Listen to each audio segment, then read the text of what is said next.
Last week, the House and Senate both passed a resolution disapproving of the administration's Waters of the United States rule. The resolution now goes to President Obama, who has guaranteed that he will veto the measure, and the Senate does not have enough votes to override that veto.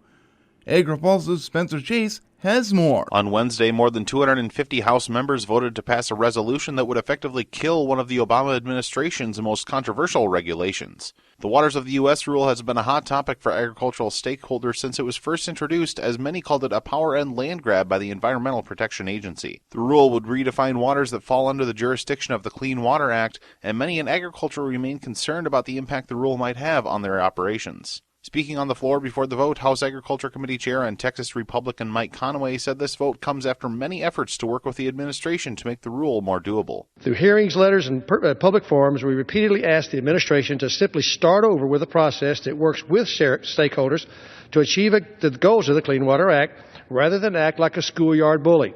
We all want clean water, and we can and should work together to achieve it.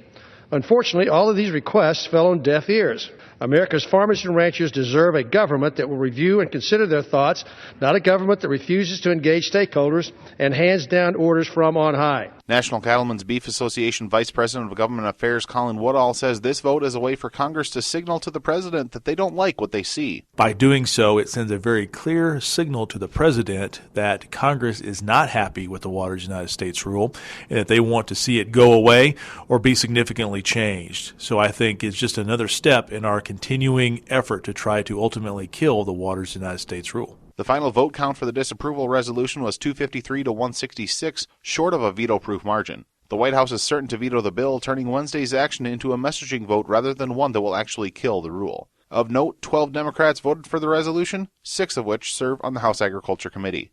Reporting for AgriPulse, I'm Spencer Chase.